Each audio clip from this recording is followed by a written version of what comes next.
नमस्कार साथियों, मैं हूं अनूप थपलियाल। साथियों, बीजेपी के नेता ऋषिकेश के मेयर शंभू पासवान एक बार फिर विवादों में फंस गए हैं। उनकी कुर्सी खतरे में है।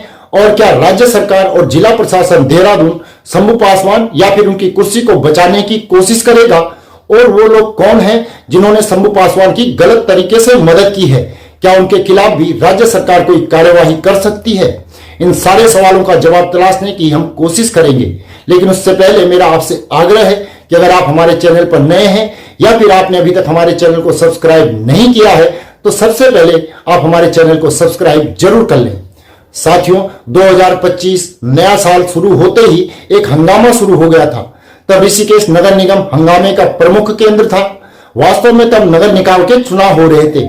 ऋषिकेश भी तब विवाद में आ गया जब अपने चहेते शंभू पासवान को मेयर प्रत्याशी बनाने पर पूर्व कैबिनेट मंत्री प्रेमचंद अग्रवाल अड़ गए थे। इसके बाद पूरी बीजेपी उनके आगे नतमस्तक हो गई और बिहार मूल के शंभू पासवान को बीजेपी ने टिकट देकर अपना उम्मीदवार बना दिया। जिस सीट को बीजेपी आसानी से जीत सकती थी, उस सीट को जीतने के लिए बीजेपी को एड़ी चोटी का जोर लगाना पड़ा था और आखिर में मामूली अंतर से शंभू पासवान चुनाव जीत भी गए। निर्दलीय प्रत्याशी दिनेश चंद्र मास्टर जी चुनाव हार गए थे। तब सबको यही लगा कि अब खेल खत्म हो गया है और शंभू पासवान और बीजेपी एक बड़ी जीत की तरफ बढ़ गए हैं। लेकिन असल में यह तो विवाद की शुरुआत थी और विवाद भी ऐसा जो सीधा संवैधानिक बहस की तरफ जाने लगा है। शंभू पासवान जाति से अनुसूचित जाति वर्ग से आते हैं और शंभू पासवान को उत्तराखंड में आरक्षण का लाभ मिल सकता है या फिर नहीं मिल सकता, इस पर एक बड़ी बहस उत्तराखंड में होने लगी है। तमाम कागज इकट्ठा किए गए, फिर तमाम दस्तावेजों को नैनीताल हाईकोर्ट के सामने रखा गया। हाईकोर्ट ने तमाम दस्तावेजों को देखा, अपील को सुना और फिर जांच के आदेश दे दिए। देहरादून के जिलाधिकारी सविन बंसल की अध्यक्षता में एक कमेटी बनी। शंभू पासवान के दस्तावेजों की वह जांच कर रही है।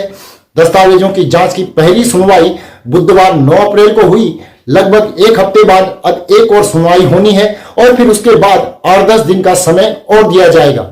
ऐसा माना जा रहा है कि लगभग 1 महीने में यह पूरी सुनवाई हो सकेगी। अब यहां पर कुछ ऐसे सवाल हैं जिनका जवाब मिलना अभी बाकी है। क्या शंभू पासवान को उत्तराखंड में अनुसूचित जाति वर्ग का होने का लाभ मिल सकता है? और अगर शंभू पासवान के पक्ष में फैसला आ जाता है तो उत्तराखंड के साथ साथ पूरे देश के लिए बड़ा संदेश होगा। क्योंकि अगर शंभू पासवान का जाति प्रमाण पत्र उत्तराखंड में बन सकता है तो फिर लाखों लोग जो बिहार मूल से यहां रह रहे हैं या उत्तर प्रदेश, उड़ीसा या फिर छत्तीसगढ़ कहीं के भी अन्य मूल के हैं, वो भी अपना जाति प्रमाण पत्र इसी आधार पर उत्तराखंड में बना सकते हैं। और अगर ऐसा होता है तो जो उत्तराखंड में अनुसूचित जाति वर्ग के लोगों को लाभ मिलता है, चाहे वह नौकरियों में हो या फिर अन्य क्षेत्रों में हो, उनका लाभ सिर्फ उत्तराखंड के अनुसूचित जाति वर्ग के लोगों को ही नहीं मिलेगा, बल्कि उन सारे लोगों को मिलेगा जिनका जाति प्रमाण पत्र यहां बन गया है। यह एक बहुत बड़ा सवाल है। अब जो जाति प्रमाण पत्र उन्होंने बनाया है उसकी वैधता की जांच हो रही है। वास्तव में शंभू पासवान 1980 के दशक में उत्तराखंड आए थे और यहां फिर वो राजनीति में चले गए और उन्होंने सीधा बीजेपी के कोर सेक्टर में अपनी पैठ बना ली। यहां तक कि मेयर का टिकट भी हासिल कर लिया और चुनाव भी जीत गए। अब सवाल है कि शंभू पासवान ने जो जाति प्रमाण पत्र बनाया वह उत्तराखंड में वास्तव में बन सकता है या फिर नहीं बन सकता था। यह एक थ्योरी है। अब वह क्यों नहीं बन सकता था, इसके पीछे कुछ तर्क दिए गए हैं।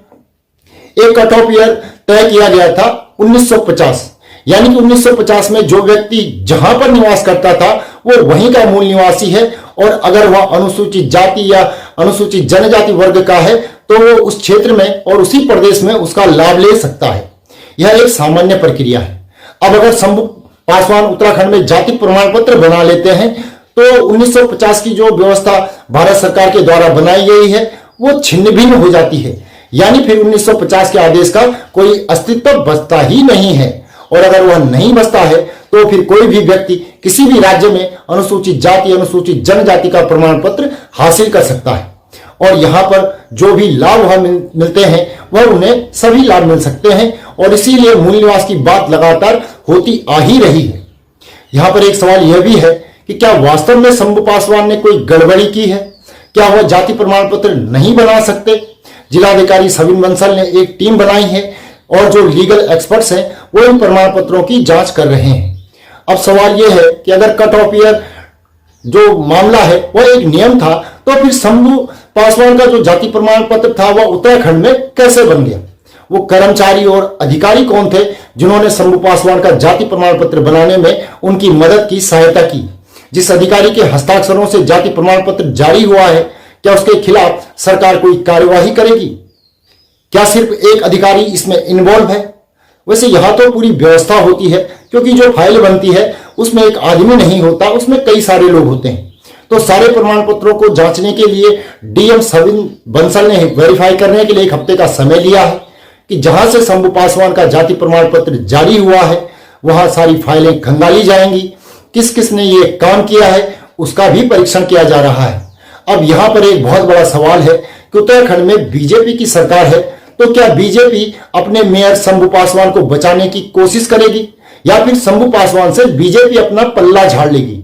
अब अगर शंभू पासवान के जाति प्रमाण पत्र फर्जी घोषित कर दिए गए, गलत तरीके से बनाए हुए घोषित कर दिए गए और यह बता दिया गया कि उनको लाभ नहीं मिल सकता था, तो शंभू पासवान की कुर्सी तो सीधा चली जाएगी।